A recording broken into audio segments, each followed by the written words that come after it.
புனித மத்தேயு எழுதிய தூய நற்செய்தி அதிகாரம் 6 இறைவார்த்தைகள் 7 தொடக்கம் 15. அக்காலத்தில் இயேசு தம் சீடர்களை நோக்கி கூறியது: நீங்கள் இறைவனிடம் வேண்டும் பொழுது பிற இனத்தவரைப் போல பிதற்ற வேண்டாம். மிகுதியான சொற்களை அடுக்கிக் கொண்டே போவதால் தங்கள் வேண்டுதல் கேட்கப்படும் என அவர்கள் நினைக்கிறார்கள். நீங்கள் அவர்களைப் போல் இருக்க வேண்டாம். ஏனெனில் நீங்கள் கேட்கும் முன்னரே உங்கள் தேவையை உங்கள் தந்தை அறிந்திருக்கிறார். ஆகவே நீங்கள் இவ்வாறு இறைவனிடம் வேண்டுங்கள்: விண்ணுலகில் இருக்கிற எங்கள் தந்தையே, உமது பெயர் தூயதென போற்றப் பெறுக. உமது ஆட்சி வருக. உமது திருவுளம் விண்ணுலகில் நிறைவேறுவது போல மண்ணுலகிலும் நிறைவேறுக. இன்று தேவையான உணவை எங்களுக்கு தாரும். எங்களுக்கு எதிராக குற்றம் செய்தோரை நாங்கள் மன்னித்துள்ளது போல எங்கள் குற்றங்களை மன்னியும். எங்களை சோதனைக்கு உட்படுத்தாதேயும், தீயோனிடம் இருந்து எங்களை விடுவியும். ஆட்சியும் வல்லமையும் மாட்சியும் என்றென்றும் உமக்கே. ஆமென். மற்ற மனிதர் செய்யும் குற்றங்களை நீங்கள் மன்னிப்பீர்களானால் உங்கள் விண்ணகத் தந்தையும் உங்களை மன்னிப்பார். மற்ற மனிதரை நீங்கள் மன்னிக்காவிடில் உங்கள் தந்தையும் உங்கள் குற்றங்களை மன்னிக்க மாட்டார். சிந்தனை: எமது ஆன்மீக வாழ்வுக்கு செபம் மிகவும் இன்றியமையாதது. எனவே நாம் முழு நாளும் ஒவ்வொரு நாளும் செப நிலையில் வாழ முயற்சிக்க வேண்டும். ஆயினும் செபம் சொல்வது என்பதும் செபிப்பது என்பதும் வேறுபட்டன. மிகுதியான சொற்களை அடுக்கிக் கொண்டு சொல்வதே செபம் சொல்வதாகும். இத்தகைய செபம் கேட்கப்படாது என்று இயேசு தெளிவாக கற்பிக்கின்றார். நாங்கள் கடவுளின் மனத்தை மாற்றுவதற்கோ அல்லது நம் விருப்பத்தை அவர் நிறைவேற்ற அவரை நம்ப வைப்பதற்கோ நாம் செபிப்பதில்லை. அது செபத்தின் சாரமும் இல்லை. நீங்கள் கேட்கும் முன்னரே உங்கள் தேவையை உங்கள் தந்தை அறிந்திருக்கிறார் என்று இயேசு தெளிவாக கூறுகின்றார். ஆகவே எவ்வாறு செபிப்பது? போதுமான அளவு அல்லது சரியான முறையில் கேட்டால் அவரே உங்கள் விருப்பங்களை நிறைவேற்றுவார் என்று நினைத்து கொண்டு கடவுளிடம் நீங்கள் பல கோரிக்கைகளின் பட்டியலுடன் வருகிறீர்களா?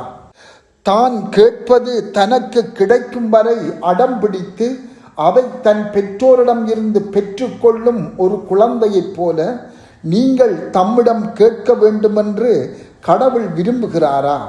நிச்சயம் இல்லை. செபம் நிலையானதாக தொடர்ச்சியானதாக இருக்க வேண்டும். அது கேட்பதாகவோ கெஞ்சுவதாகவோ இரப்பதாகவோ இருக்கலாம். ஆனால் எதற்காக கேட்பது? எதற்காக கெஞ்சுவது? எதற்காக இரப்பது?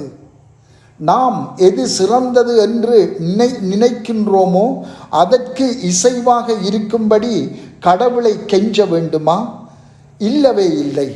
உண்மையான செபம் என்பது கடவுள் எம்மை மாற்றி அவரது விருப்பத்தை நிறைவேற்ற எம்மை உறுதிப்படுத்தும்படி கேட்பதும் கெஞ்சுவதும் இரப்பதுமே ஆகும். உண்மையான செபம் கொண்டிருக்க வேண்டிய உணர்வுகளையும் உள்ளடக்கத்தையும் இன்று இயேசு கற்பிக்கின்றார்.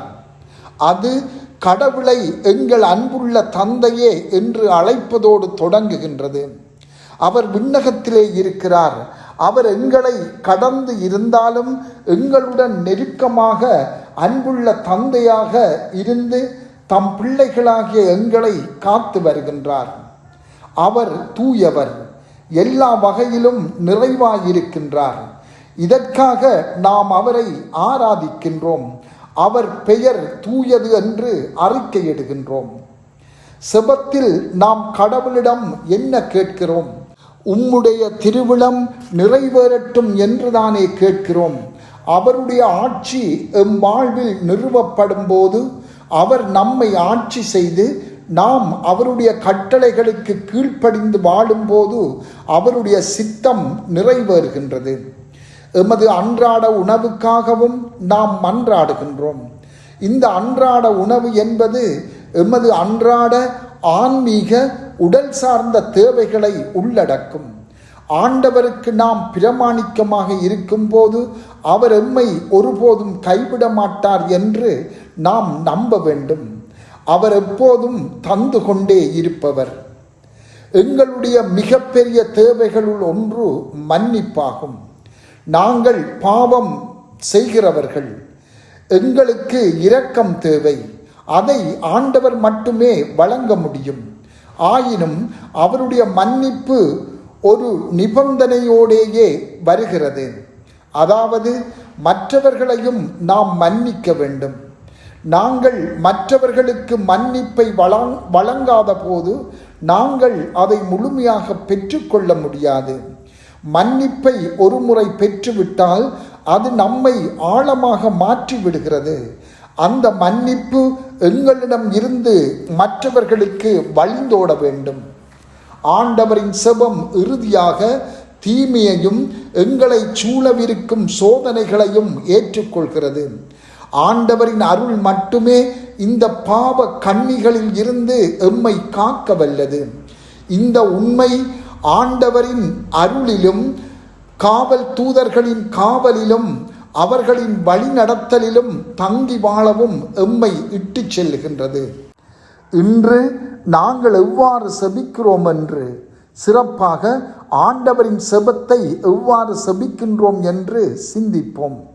அதை நாங்கள் செபிக்கும் போது முழுமையாக விளங்கிக் கொண்டு செபிக்கின்றோமா? எமது உள்ளத்திலே நம்பிக்கை கொண்டு செபிக்கிறோமா?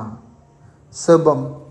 விண்ணுலகில் இருக்கின்ற எங்கள் தந்தையே, உமது பெயர் தூயது என போற்றப் பெறுக. உமது ஆட்சி வருக. உமது திருவுளம் விண்ணுலகில் நிறைவேறுவது போல மண்ணுலகிலும் நிறைவேறுக. எங்கள் அன்றாட உணவை இன்று எங்களுக்கு தாரும். எங்களுக்கு எதிராக குற்றம் செய்வோரை நாங்கள் மன்னிப்பது போல எங்கள் குற்றங்களை மன்னியும். எங்களை சோதனைக்கு உட்படுத்தாதேயும். தீமையில் இருந்து எங்களை காத்தருளும். ஆமென்.